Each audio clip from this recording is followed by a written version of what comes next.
Students, आप लोगों को कल अनुगमन वेग बताया जा रहा था, ठीक है। कल आज डिफाइन करेंगे अनुगमन वेग को। अनुगमन वेग ड्रिफ्ट वेलोसिटी। देखिए, जब हम किसी चालक के सिरों पर बाह्य वैद्युत क्षेत्र स्थापित करते हैं, ठीक, हमारे पास ये चालक दिया है और इसमें फ्री इलेक्ट्रॉन्स हैं, ठीक, इसमें इलेक्ट्रॉन है। जब तक इसके सिरों पर कोई एक्सटर्नल इलेक्ट्रिक फील्ड नहीं है तब तक ये सभी ऊष्मीय वेग से गतिमान है। और आपने पढ़ा था औसत ऊष्मीय वेग 0 होता है, तो नेट आवेश का प्रभाव किधर भी नहीं होता है। लेकिन अगर हम कोई बाह्य वैद्युत क्षेत्र स्थापित कर दें, ठीक, तो इसके जो इलेक्ट्रॉन होते हैं, ये बाह्य वैद्युत क्षेत्र आपका ऐसे स्थापित हुआ है, ये पॉजिटिव सिरा हो जाएगा, ये नेगेटिव, तो इसके इलेक्ट्रॉन जो है इधर चलने लगेंगे। ऋणावेश हमेशा वैद्युत क्षेत्र के अपोजिट डायरेक्शन में चलता है, ठीक। तो जब हम बाह्य वैद्युत क्षेत्र स्थापित करेंगे तो सभी इलेक्ट्रॉनों पर F बराबर E इंटू E के बराबर बल कार्यरत होगा और इस बल के कारण उसमें एक त्वरण उत्पन्न होगा और उस त्वरण के कारण ये बाह्य वैद्युत क्षेत्र की विपरीत दिशा में गति करने लगेगी। अब ये जिस वेग से चलेंगे वो वेग आपका है अनुगमन, ठीक। तो क्या डेफिनेशन लिख सकते हैं कि जब किसी चालक के सिरों पर बाह्य वैद्युत क्षेत्र स्थापित किया जाता है तो चालक में उपस्थित मुक्त इलेक्ट्रॉन एक सूक्ष्म तथा नियत वेग से, ठीक, गति करने लगते हैं। इस वेग को अनुगमन वेग कहते हैं। और ड्रिफ्ट वेलोसिटी होता है, इसलिए प्रतीक इसको VD से प्रदर्शित करते हैं। VD से लिखेंगे, कहीं पर आवश्यकता पड़ेगी, ठीक। तो देखिए, लिख लीजिए इसको। क्या लिखेंगे कि जब किसी चालक के सिरों पर बाह्य वैद्युत क्षेत्र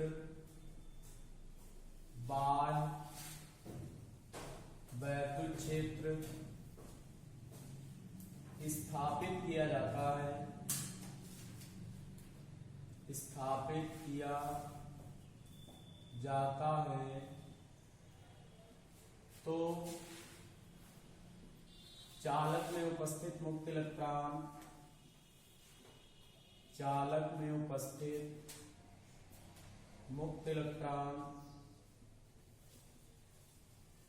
एक सूक्ष्म तथा नियत वेग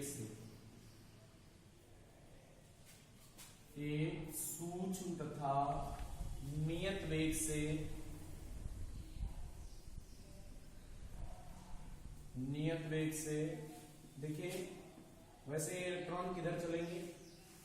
बाह्य वैद्युत क्षेत्र की विपरीत दिशा में गति करने लगते हैं, ठीक। एक सूक्ष्म तथा नियत वेग से बाह्य वैद्युत क्षेत्र की विपरीत दिशा में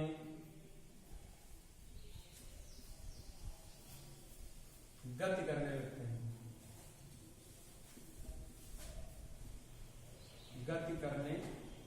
हैं।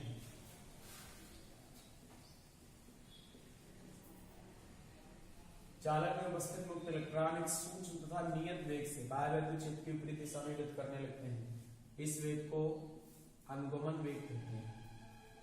इस वेग को अनुगमन वेग कहते हैं। देखिए, इसे VD से प्रदर्शित करते हैं, इसे VD से प्रदर्शित करते हैं। ये तो बात है अनुगमन वेग। इसको क्या लिख सकते हैं? अपवाह वेग। बाह्य वैद्युत क्षेत्र के प्रभाव से ये वेग होगा, ठीक। बाह्य वैद्युत क्षेत्र नहीं है तो फिर आपका औसत ऊष्मीय वेग होगा, ठीक, या ऊष्मीय वेग होगा। लेकिन बाह्य वैद्युत क्षेत्र के प्रभाव से या विभवांतर के प्रभाव से ये इलेक्ट्रॉन वैद्युत क्षेत्र के अपोजिट डायरेक्शन में गति करेंगे। जिस वेग से गति करेंगे वो वेग अनुगमन वेग है, VD से प्रदर्शित करेंगे, ड्रिफ्ट वेलोसिटी। अच्छा, जब हम बाह्य वैद्युत क्षेत्र चालक के सिरों पर आरोपित कर देंगे तो फिर ये इलेक्ट्रॉनों का एक निश्चित क्रम में प्रवाह होने लगेगा, ठीक। और जब ये इन इलेक्ट्रॉनों का एक निश्चित क्रम में प्रवाह होने लगेगा तो चालक से नेट आवेश प्रवाह होगा, और जब किसी चालक से नेट आवेश प्रवाह होता है तो चालक में प्रवाहित होने लगती है धारा। ठीक, तो हम निकालेंगे कि धारा और अनुगमन वेग एक दूसरे से किस प्रकार रिलेटेड है, धारा और अनुगमन वेग में क्या संबंध होता है। ठीक, तो इसके बाद आपकी नेक्स्ट हेडिंग रहेगी अनुगमन वेग तथा वैद्युत धारा में संबंध। ठीक है, अनुगमन वेग तथा वैद्युत धारा में संबंध। भाई कब तक पहले धारा नहीं थी, जब तक कोई हमने वैद्युत क्षेत्र नहीं लगाया तब तक चालक में धारा नहीं थी, लेकिन जैसे ही वैद्युत क्षेत्र लगाया चालक में धारा प्रवाह होने लगा, क्योंकि चालक से नेट आवेश प्रवाह होने लगा। यहाँ पे लिखेंगे अनुगमन वेग तथा वैद्युत धारा में संबंध। अनुगमन वेग तथा वैद्युत धारा में क्या संबंध है, देखिए तो इसको भाई प्रूफ करना होगा। मान लीजिए हमारे पास एक चालक है, ठीक, एक कोई चालक है, वायर है ये, और वायर जो होता है आपका अधिकतर आप कैसा लेते हैं, सिलेंडर के आकार का होता है, बेलनाकार होता है। ठीक, ये कोई वायर है और इस वायर का परिच्छेद एरिया ए है। ठीक है, परिच्छेद एरिया क्या है, एल ए, और इसके प्रति एकांक आयतन में मुक्त इलेक्ट्रॉनों की संख्या n है, स्मॉल n। इसके एकांक आयतन में मुक्त इलेक्ट्रॉनों की संख्या स्मॉल n माने गए हैं। ठीक, और जब तक इसके सिरों पर कोई वैद्युत क्षेत्र नहीं है तब तक नेट आवेश प्रवाह नहीं है, लेकिन हमने क्या किया, इसके सिरों पर एक बाह्य वैद्युत क्षेत्र स्थापित कर दिया। देखो आप जरूरी नहीं है कि हम जैसे लगाए आप वैसे वैद्युत क्षेत्र लगाएं, आप क्या कर सकते हैं, इलेक्ट्रॉनों का प्रवाह इधर भी दिखा सकते हैं, कोई दिक्कत नहीं। ठीक, ये वैद्युत क्षेत्र हमने अगर मान लो आप बैटरी ऐसे जोड़ते हैं तो फिर इलेक्ट्रॉन इधर चलेंगे, और यदि यहाँ पर कोई वैद्युत क्षेत्र आप इस प्रकार से जोड़ते हैं, इस प्रकार से, तो फिर आपके इलेक्ट्रॉन जो होंगे ये सिरा निगेटिव ये सिरा पॉजिटिव हो जाएगा, तो इलेक्ट्रॉन इधर चलेंगे। अब ये किस वेग से चलेंगे, अब ये आपके चलेंगे अनुगमन वेग से। देखो जब तक कोई बाह्य वैद्युत क्षेत्र नहीं था तब तक कुछ नहीं था, लेकिन जैसे ही बाह्य वैद्युत क्षेत्र हमने स्थापित कर दिया ये अनुगमन वेग वीडी से चलने लगे। ये सिरा प्लस हो गया, ये सिरा क्या हो गया माइनस, तो बाह्य वैद्युत क्षेत्र आपका ये कार्य करेगा। मान लीजिए वी विभवांतर का स्रोत है।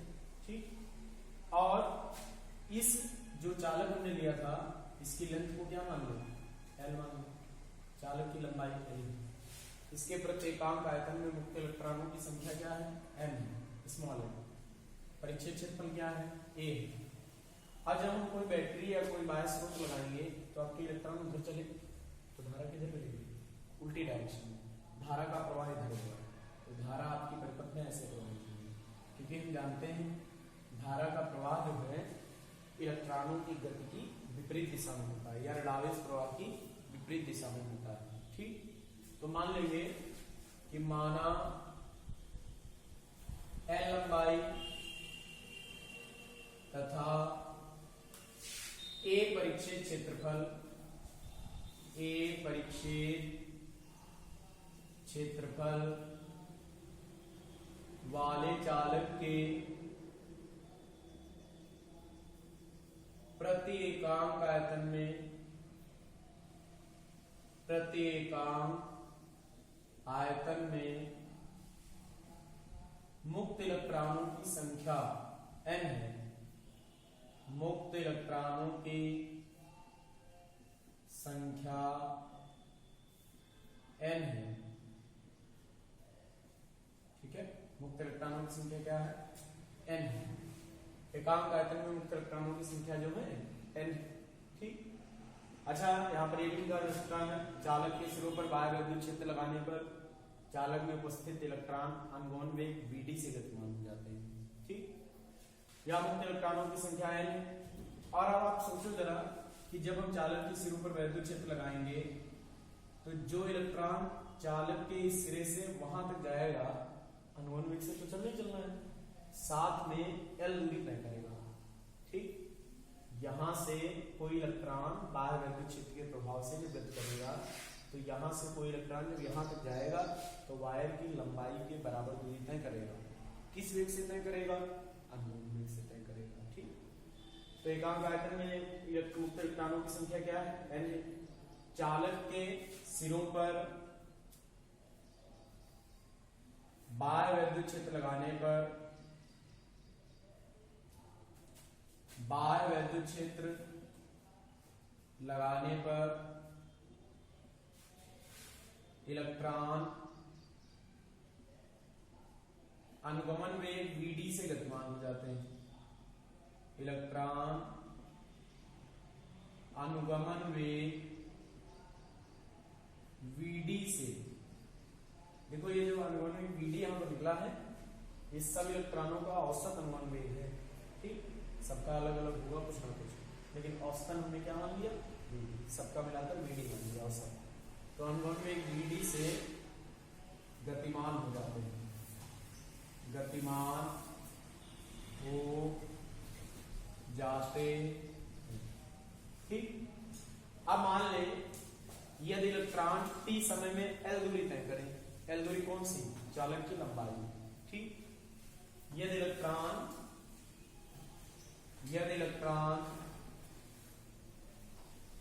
t समय में L दूरी चालक की लंबाई के बराबर दूरी तय करें, t समय में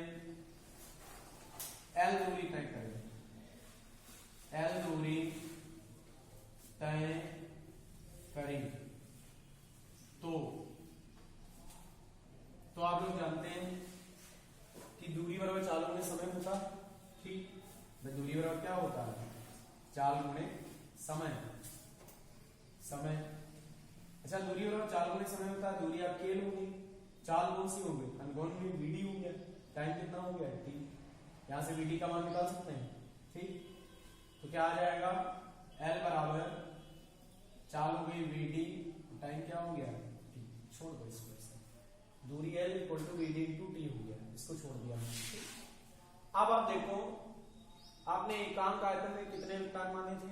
n। देखो, अगर पूरे चालक में 1000 इलेक्ट्रॉन है तो एकांक आयतन में 1000 बटे चालक का आयतन से भाग करना पड़ेगा। जैसे मान लीजिए कि कुल इलेक्ट्रॉनों की संख्या कहा जाए, चालक में n है, आयतन v है, तो एकांक आयतन में n/v होगी। ठीक, v आयतन में n, एकांक आयतन में n/v, ये स्मॉल n होगा मुक्त इलेक्ट्रॉनों की संख्या। तो आपने अभी हमने बताया, क्योंकि एकांक आयतन में मुक्त इलेक्ट्रॉनों की संख्या कितनी है? एकांक आयतन में मुक्त इलेक्ट्रॉनों की संख्या कितनी है बताइए? मुक्त इलेक्ट्रॉनों की संख्या आपने मानी है स्मॉल n। हमारे पास तार का आयतन कितना होगा? आप बताइए, तार का आयतन कितना होगा? तार का आयतन आप लोगों ने पढ़ा है, बेलन का आयतन होता है पाई आर स्क्वायर एच, और पाई आर स्क्वायर ए होता है, और एच जो है उसकी लंबाई। तो तार का आयतन हुआ एल। तार का आयतन कितना होगा? एल। भाई तार का आयतन आपका कितना होगा? एल। ठीक, तार का आयतन एल, इसलिए एल आयतन में मुक्त इलेक्ट्रॉनों की संख्या, एल आयतन में मुक्त इलेक्ट्रॉनों की संख्या बताओ कितनी होगी? एकांक आयतन में n है, तो एल आयतन में हो जाएगी NaL। कुल मुक्त इलेक्ट्रॉन होगा, ये निकल आया। देखो, जैसे 1 मीटर क्यूब आयतन में 10 इलेक्ट्रॉन, तो 2 मीटर क्यूब में 20 हो जाएंगे। आयतन से गुणा हुआ, वही तो हमने आयतन से गुणा किया है। एकांक आयतन में n थे, तार का आयतन Al है, इसलिए Al आयतन में मुक्त इलेक्ट्रॉनों की संख्या हो जाएगी Na। अब बताओ, धारा का क्या सूत्र पड़ा? तार में धारा या चालक में धारा, बताओ। धारा का सूत्र है I बराबर Q/T। धारा I बराबर होती है Q/T। I बराबर Q, देखो जरा, Q बराबर n ही रखते हैं कि नहीं? n क्या होती है? इलेक्ट्रॉनों की संख्या। लेकिन हमारे पास यहाँ इलेक्ट्रॉनों की संख्या कितनी है? NaL। तो n का मान आपके जो Q बराबर n ही होता है, Q बराबर n ही, ये n और ये n अलग अलग है, ये n है कुल इलेक्ट्रॉनों की संख्या, और कुल इलेक्ट्रॉनों की संख्या आपके पास कितनी है NaL, तो n की जगह हो गया NaL, और ये तो n हो गया, और साथ में क्या हो गया E अपान में क्या हो गया, ठीक क्या हो गया NaL, ये हो गया n, ठीक कार्बन कुल इलेक्ट्रॉनों की संख्या, और साथ में इलेक्ट्रॉनिक आवेशी अपान T। अब बताओ NaL का मान कहाँ गया भाई, L का मान Vd इंटू क्या है T, यहाँ पे L का मान रख दिया Vd इंटू T, E अपान में क्या आ जाएगा T से T कैंसिल हो गया, क्या बचा I बराबर NaVd इंटू, ठीक या यहाँ से Vd बराबर क्या आ जाएगा, Vd बराबर इसके बाद आप निकाल सकते हैं, यहाँ से Vd बराबर आपका आ जाएगा I अपान Na, यही अनुगमन वेग का धारा में संबंध है। Vd बराबर I अपान NaE, Vd बराबर I अपान क्या है NaE, ठीक ये अनुगमन वेग का धारा में संबंध है। देखो चालक के सिरों पर जब अपने बाह्यविद्युत क्षेत्र लगाया तो अनुगमन वेग Vd से गतिमान हो गए, यहाँ पर आपको जो है धारा भी मान लेनी है कि ऐसा करने पर इसमें चालक में प्रवाहित धारा आई है, तभी तो हमने I का मान निकाला। I बराबर ये समझ पाएगी नहीं, I बराबर Q अपान T, Q बराबर क्या Ne, लेकिन N कौन है यहाँ पर कुल इलेक्ट्रॉनों की संख्या, और कुल कितने इलेक्ट्रॉन है Na, ये कुल नहीं, ये तो एक अंक ही आता है, कुल आपके हो गए NaL, तो NaL इंटू E अपान T, L का मान Vd इंटू T रख दिया, T से T कैंसिल हो गया, तो I बराबर NaVd है, Vd बराबर I अपान NaE, यही अनुगमन वेग का धारा में संबंध, अनुगमन वेग आपका Vd हो गया और धारा आपकी क्या हो गई I हो गई। कभी कभी इसी निगमन को पूछ देते हैं कि अनुगमन वेग का धारा घनत्व में संबंध बताओ, जैसे आपके पास निगमन लिखा हो कि अनुगमन वेग तथा धारा घनत्व में क्या रिलेशन हुआ, तो देखो ये जो आपने फार्मूला लिखा है इसी के आगे आप करेंगे, अनुगमन वेग तथा अगर धारा में घनत्व में संबंध पूछ दिया जाए तो आप लोगों को मालूम है धारा घनत्व J बराबर क्या होता है I अपान A, पढ़ा ना, उसको सूत्र के आगे देखो Vd बराबर I अपान NaE, तो इसमें जो I अपान A है ये J है धारा घनत्व, तो Vd बराबर आपका हो जाएगा J अपान Ne, बताइए, क्योंकि इसके सामने आप लिख देंगे J बराबर क्या है I अपान, या अनुगमन वेग का धारा में घनत्व में संबंध है, यहाँ पर लिख देंगे यह अनुगमन वेग तथा धारा घनत्व में संबंध है, ठीक है, यह अनुगमन वेग का धारा घनत्व में संबंध है। अनुगमन वेग धारा घनत्व में संबंध हो जाएगा Vd बराबर J अपान Ne, J आपका क्या है धारा घनत्व, ठीक, तो ये निगमन काफी भी इंपॉर्टेंट है। इसके बाद आपका नेक्स्ट निगमन होगा कि अनुगमन वेग था विभवांतर में क्या संबंध है, जैसे आपने अनुगमन वेग था धारा में संबंध निकाला है वैसे आपको निकालना पड़ेगा आगे अनुगमन वेग था विभवांतर में संबंध क्या है, लेकिन उसको पढ़ने से पहले आपको एक नियम यहाँ पर पढ़ लीजिए, ओम का नियम, ठीक, क्योंकि वहां पर जब अनुगमन वेग और विभवांतर में संबंध निकालेंगे तो उसके आगे ओम का नियम भी सिद्ध करेंगे, तो पहले आपको ओम का नियम बताया जा रहा है, ठीक, ओम का नियम। इसके बाद नेक्स्ट टॉपिक है ओम का नियम। देखो ओम का नियम जो है विभवांतर और धारा में संबंध को बताता है। ओम का नियम क्या है, विभवांतर और धारा में क्या बताता है, रिलेशन बताता है, विभवांतर धारा में क्या संबंध है। अब इसको 10th में भी पढ़ के आएंगे कि ओम्स लॉ, ओम का नियम। देखिए ओम का नियम, किसी चालक के सिरों पर यदि हम V विभवांतर आरोपित करें उसमें I धारा प्रवाहित हो और चालक की भौतिक अवस्थाएं फिजिकल स्टेट्स जैसे ताप चालक का, ठीक, आकार, ठीक, आकार का मतलब उसी में लंबाई क्षेत्रफल आयतन सब आ गया, ताप दाब आकार, इनमें कोई परिवर्तन ना किया जाए, कोई चालक है जिसकी भौतिक अवस्थाएं अपरिवर्तित रहे, ठीक, जैसे कोई वायर हमने लिया तो इसकी जो है भौतिक अवस्थाएं कोई ना बदले। इसके सिरों पर हम V विभवांतर लगा दें और V विभवांतर लगाने में इसने I धारा प्रवाहित, ठीक। तो ओम्स लॉ में आया हुआ है कि विभवांतर V जो है धारा I के अनुक्रमानुपाती होता है, ठीक। V अनुक्रमानुपाती क्या, I, V proportional to I। तो ओम के नियम की लैंग्वेज आती है कि यदि किसी चालक की भौतिक अवस्थाएं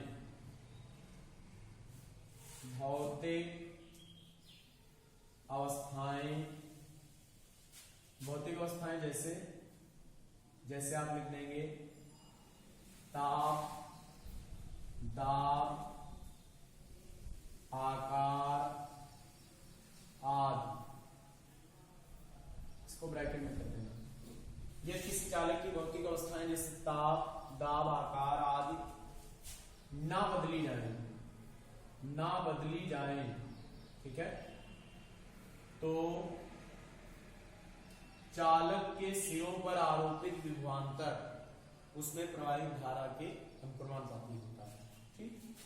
तो चालक के सिरों पर आरोपित विभवांतर उसमें प्रवाहित धारा के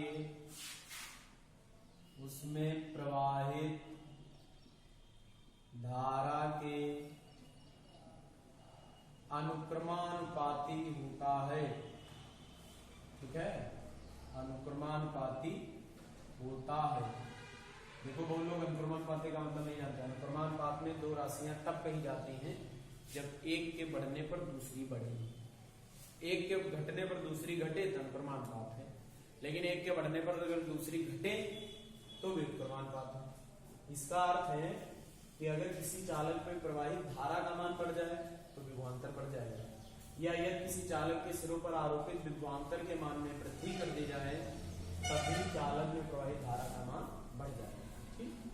देखिए यहां से अनुक्रमानुपात का चिन्ह हटाएंगे, एक नियतांक लेंगे और यहाँ पर नियतांक आता है R, तो V बराबर क्या हो गया RI, जहां R एक नियतांक, ठीक। जहां R एक नियतांक है इसका भी विशेष महत्व है, ये चालक की एक क्वालिटी है, चालक का एक गुण है। जिस प्रकार किसी चालक की कैपेसिटेंस उसकी एक क्वालिटी थी, आवेश धारण करने की क्षमता एक क्वालिटी थी, उसी प्रकार चालक के लिए जो R है ये भी एक इसका गुण है जिसे हम प्रतिरोध कहते हैं। देखो जैसे कैपेसिटेंस में क्या आता था कि किसी चालक की आवेश धारण करने की क्षमता, जब बात आ जाती थी कितनी क्षमता है तो हमें जरूरत पड़ती थी उसके मान की। उसी प्रकार जो R यहाँ पे चालक का प्रतिरोध है, और प्रतिरोध का मतलब होता है रुकावट उत्पन्न करने वाला कारक। तो R जो है चालक का प्रतिरोध है, प्रतिरोध का मतलब रुकावट। कितनी रुकावट तो फिर वैल्यू की जरूरत पड़ेगी, ठीक। जैसे प्रतिरोध चालक का गुण है और ये धारा के मार्ग में रुकावट उत्पन्न करे, कितनी रुकावट उत्पन्न करे तो उसके मान से ही ज्ञात होगा। यहाँ पर लिख देंगे जहां R एक नियतांक है, जहां R एक नियतांक है जिसे चालक का प्रतिरोध कहते हैं, ठीक है। R एक नियतांक है जिसे चालक का प्रतिरोध कहते हैं। यहां से आप अगर निकालेंगे तो V अपान I बराबर कांस्टेंट आ जाएगा R, ये भी उनका नहीं है। V अपान I अगर कांस्टेंट आए, ये भी कांस्टेंट वैल्यू है R की नहीं, कांस्टेंट। तो यदि V अपान I कांस्टेंट कहीं पर दिख जाए तो समझ लो वहां पर ओम का नियम लागू होगा। देखो ये प्रतिरोध है, आप लोग इसके बारे में आगे पढ़ेंगे, प्रतिरोध किसे कहते हैं, डेफिनेशन है, वहां पर मात्रक भी है, सब कुछ है। यहाँ पर केवल आप जानिए R इसमें प्रतिरोध होता है, इसका मान विभवांतर और धारा के अनुपात के बराबर होता है। अब देखो यहाँ पर बता रहे हैं ओम के नियम का ग्राफ, ओम के नियम का ग्राफ। ओम का नियम किसमें किसमें संबंध बताता है, ओम का नियम संबंध बताता है विभवांतर और धारा में। तो ग्राफ भी जो खींचा जाएगा वो विभवांतर और धारा के बीच में खींचा जाएगा, और एक के बढ़ने पर दूसरी राशि बढ़ रही है, V प्रोपोर्शनल टू I है, इसीलिए ओम के नियम का ग्राफ जो होगा वो एक्स अक्ष से किसी निश्चित कोण के झुकाव पर सरल रेखा प्राप्त होगी। वी समानुपाती आई, देखो ऐसे समझ लिया भाई। वी बराबर क्या हो, आर आई। और आप लोग ये पढ़ेंगे नहीं, वाई बराबर एम एक्स। वाई बराबर एम एक्स होती मूल बिंदु से जाने वाली सरल रेखा है। वाई बराबर एम एक्स क्या है, मूल बिंदु से जाने वाली सरल रेखा का इक्वेशन है। वाई बराबर एम एक्स प्लस सी होता है, तो एक्स वाई एक्स पर कोई अंतर कटा हुआ होता है ना। मूल बिंदु से जाने वाली सरल रेखा का इक्वेशन है वाई बराबर एम एक्स। तो वी और आर आई इसे तो रूप है, तो वाई एच पर आप वी की वैल्यू ले सकते हैं और एक्स अक्ष पे आई की वैल्यू ले सकते हैं। एक्स अक्ष हो गई, वाई अक्ष हो गई, मूल बिंदु हो गया। तो इसका ग्राफ ये था, ठीक। और अगर मान लें कि ग्राफ का झुकाव कोण ये थीटा है, तो ग्राफ की प्रवणता क्या आएगी, ग्राफ की प्रवणता बराबर tan थीटा। tan थीटा लंब बटे आधार। अगर हम इसको ऐसे मिला दें इससे, तो लंब ये बनेगा, मतलब विभवांतर लंब है, आधार धारा है। तो लंब बटे आधार क्या आएगी, लंब बटे आधार आएगा v अपान आई, और v अपान आई किसके बराबर होता है, r। इसका मतलब है ओम के नियम के ग्राफ की प्रवणता किसको प्रदर्शित करती है, प्रतिरोध को प्रदर्शित करती है, ठीक। यहाँ पर लिख देंगे, अतः ग्राफ की प्रवणता चालक के प्रतिरोध को प्रदर्शित करती है,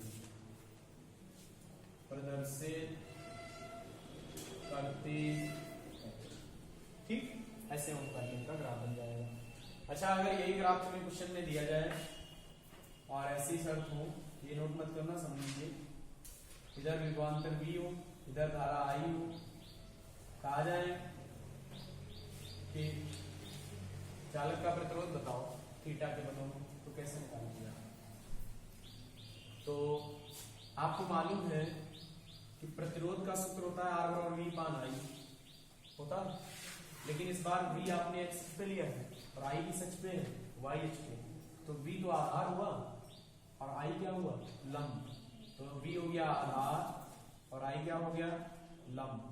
आपने लंब बटे आधार tan थीटा पढ़ा, लेकिन आधार बटे लंब क्या होगा, cot थीटा।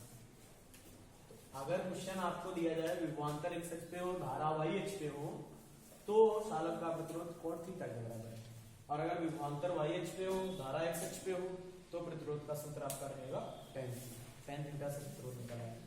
ग्राफ की प्रवणता आप निकाल दो, प्रतिरोध कैलकुलेट हो जाएगा। देखो ओम के नियम का ग्राफ वैसे इसके अनुसार बिल्कुल सीधा है, लेकिन रियलिटी में ये बिल्कुल, अगर प्रायोग में निकाला जाए, प्रयोग किया जाए, इसका प्रायोगिक ग्राफ बनाया जाए, तो बिल्कुल सरल रेखा नहीं प्राप्त होती, थोड़ा सा इधर उधर होता है, ठीक। लेकिन इतना बहुत ज्यादा नहीं होता है कि उसको हम टेढ़ा मेढ़ा माने, बहुत मामूली सा डिफरेंस आता है तो उसको लगभग सीधे मान लेते हैं, क्योंकि बिल्कुल विभवांतर और धारा की वैल्यू इस प्रकार नहीं होती है कि V बटे I हर बार में कांस्टेंट रहे। जैसे हम किसी चालक के सिरों पर 10 वोल्ट का विभवांतर लगाएं, धारा 2 एम्पीयर की बने, तो प्रतिरोध 5 ओम हुआ। विभवांतर 20 का लगाएं तो आपके अनुसार धारा जो है 4 की रहनी चाहिए, तभी 5 आएगा। लेकिन जरूरी नहीं है कि विभवांतर 20 लगाने पर धारा 5 एम्पीयर की ही प्रवाहित हो, ठीक। धारा आपकी 5 की जगह, या धारा जो है 5 की जगह आपकी 4.98 एम्पीयर की हो सकती है, तो फिर रेजिस्टेंस का मान कुछ और आएगा, लेकिन वो इतना डिफरेंस बहुत ज़्यादा नहीं आएगा कि ग्राफ बहुत टेढ़ा होगा, इसलिए ग्राफ को लगभग सरल रेखा मानते हैं। अगर प्रयोग किया जाए तो बिल्कुल सरल रेखा नहीं मिलेगी, प्रायोगिक तौर पर बनाएगा। इसका ग्राफ बनाना बहुत आसान है। आपने धारा x अक्ष पे ले ली, विभवांतर y अक्ष पे ले लिया, धारा की वैल्यू ले लो, 1 एम्पीयर, 2 एम्पीयर, 3 एम्पीयर, 4 एम्पीयर। इधर वोल्टेज का मान लेते चले जाते हैं, 2, 4, 6, 8, 10, और 2 पे धारा 1, 4 पे धारा 2, 6 पर धारा 3, 8 पर धारा 4, ग्राफ मिला वो ग्राफ बन जाएगा, ठीक। अगर आपको कोई ऑपरेटर्स दिया जाए ग्राफ बनाने के लिए, तो इसी तरह से वैल्यू V और I की लेकर ग्राफ बना सकते हैं। इसका प्रैक्टिकल भी है, आपके मेट्री प्रैक्टिकल भी करते हैं ओम के नियम का ग्राफ बनाने के लिए। तो ये तो आपका ओम का नियम हुआ, इसको तैयार करना, और नेक्स्ट वीडियो में आपके बताएंगे कि अनुगमन वेग के आधार पर ओम के नियम का निगमन कैसे करें, ठीक है।